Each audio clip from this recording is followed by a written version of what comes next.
When you run a gym, you're basically selling the soul force of your team. When you have a gym, it's not really like selling hamburgers. So having a well-trained and properly incentivized team is the foundation of having outsized success. On the other hand, if you mess this up and pay too much, and certainly to the wrong person or people, you are in deep doo-doo. Today, we're gonna cover some ways to think about this and come to the best solution for your business. All right, so let's unpack how we think about how much we should pay the people on your team. So first, if we back this out from your revenue, either what you're currently doing or what you target to do, as a rule of thumb, the total money going to people, and I would also include payroll taxes, I'd include any benefits, employee education, etc. In a perfect world, that's not gonna be, and based on your model and based on your market, could in some situations be as low as 25%. Now, within reason, like all expenses, you kind of want to get this as low as you can. What I want to put on your radar, however, is there's going to be a limit on how cheap you can go, because to some extent, you're gonna get what you pay for. My rule of thumb is I am always happy to be a complete cheapo about everything but people. People are the one thing I always wanna spend money in, because again, I'll reiterate, we ain't selling hamburgers, we're selling soul force. So I wanna make sure the people on my team are tuned in, turned on, and excited about giving great service to our clients. And I'll give you one other micro pro tip within there, the direct cost of servicing the session. So the amount of money you spend on actually training down sessions. In a perfect world, we wanna get this down to 20 to 25%.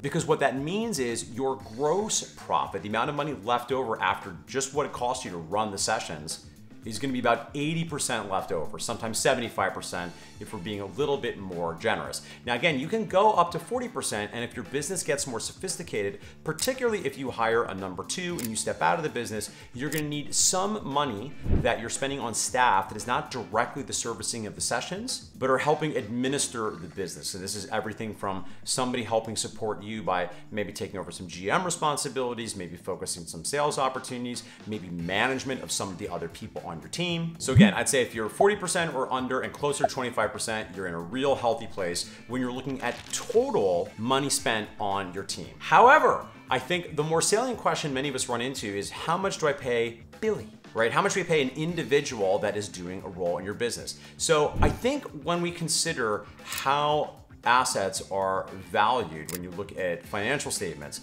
it gives us some considerations that we can apply when we're considering how much we should pay a team member. So as an example, as the owner of the business, one thing that you'll need to consider when deciding how much to pay someone is, let's say someone is asking for a raise and you like working with them and they're good at their job, and certainly you, all things being equal, sure, you want them to have more money, but it's gonna really bump up against the top of the salary cap you've already established.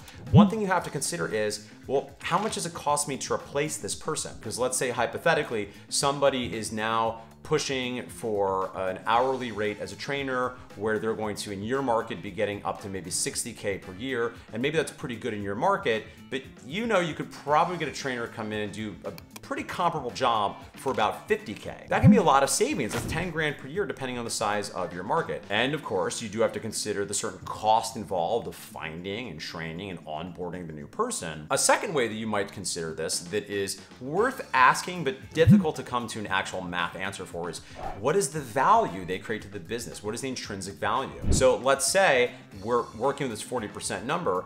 Can you make the case that this individual is bringing in 2.5 times whatever their proposed yearly income is? So let's say a hypothetical trainer, they want to be making 60K. Well, then if your target is 2.5 times the revenue for every dollar spent on payroll, does that mean that you feel pretty good this person is going to be pretty much directly responsible for $150,000 in revenue? But that's not all, Bob. There are other ways you can consider how much to pay the trainer. And I'm gonna let you in on 3 ways that the trainer is most likely to ask themselves when they're deciding how much they wanna get paid. And what I wanna offer you is you should also consider that. The 3 things that your trainer is gonna consider, or really anybody on your staff when they're maybe asking for a raise and they're assessing, am I being paid properly for what I do, is they're gonna ask themselves, 1, how much am I gonna be paid to do a comparable job in a comparable kind of business? 2, how much could I be paid for basically any other job that I can get in kind of any industry? And 3, what I want to be paid compared to what I'm being paid now. Now, I would note all 3 of these, your team member is going to have a bias to, in most situations, overvalue their services just because they're human, just as you as the owner will tend to have a bias to undervalue their services. And you have to really be thoughtful here, and sometimes I think it's helpful to make your team members' thinking transparent as far as what they think they should be getting paid. Because for instance, you might have a team member that thinks, okay, in our market, we're in a major, tier 1 city, so I think I should be making 125K because that's what I could make at a comparable job at a comparable facility. Where this will fall apart is this trainer may or may not have an accurate estimation of really what they can make. Yeah, sure, you could make that if you were working at those other places, but you're not gonna get those jobs, and you're welcome to go and apply, and that's a little harsh, so I wouldn't suggest you literally saying like, go on, go apply anyway, what do I care? Go try, you see. I'm not saying literally tell them to go apply elsewhere. I'm just putting on your radar that in their head that they might be thinking that, and that may or may not be true. Similarly, this other question that they have, which I don't think is as important, frankly, to you as the owner is, well, how much could they make somewhere else? So they might think, yeah, but I'm also a really talented tech programmer, so I have to consider your offer of $55,000 a year against the $300,000 a year in bonus I would make if I got a job at Google. Well, I agree. I think your staff member, they probably should think about that. They have an obligation when they consider how much money they want to make, what they want to do. But ultimately, that's not really relevant, unfortunately, for you, because in your business, in our industry, the pay kind of is what it is based on benchmarks in your market. And then finally, they're going to be considering what their pay raise feels good compared to what they've been making. So depending on the market, usually you're looking for a 3% is kind of standard cost of living increase, and maybe those percentages go up to 10, maybe even 20% if they're on the lower side of the pay range, because the other piece that makes it all so complicated is the absolute amount of money they're being paid matters, not just the percentage of what their increase is compared to what they had been making. Again, to make it a little bit simple for you, I'll keep coming back to the most salient point, which is your business and your industry in your market likely has a cap as far as, look, here's as much as we're ever gonna pay somebody in this particular position. If they wanna make more money, maybe if they show other skill sets, maybe if they come in and become a strong number 2 or a position I refer to as the sous chef, perhaps if they develop acumen at sales or marketing or management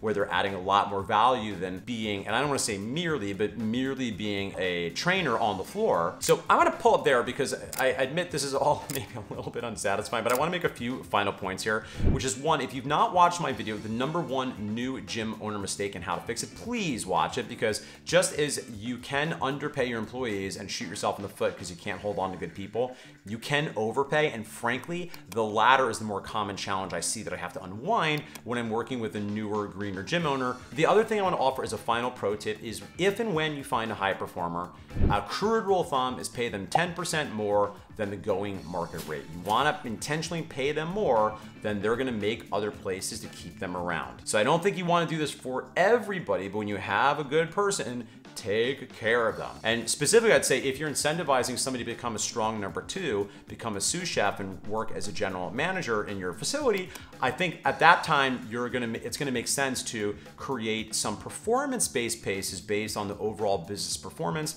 and hitting certain profit goals on the month or the quarter. And what I love about this approach is you're really getting on the same side of the table. You'll likely usually ask them to accept a slightly more modest base in exchange for more upside. And if you find the right person with some entrepreneurial energy and chops, they'll be excited about having a little bit of risk in what they're paid. Now, we don't want the base too low there, but provided that it feels fair and they've really got the opportunity to have some impact on both revenue and expenses, you can really get on the same side of the page where if they're making the top of what they could make, you're very excited because the way you've designed the plan such as that's only happening if the business is really overperforming on its profit goals. All right, so big topic here today. I hope some of these ways of thinking about this issue are useful to you. And as always, if you're interested in more of this kind of content, make sure you hit subscribe so you never miss new videos where I will continue to share with you actionable tips, psychological frameworks, and philosophy.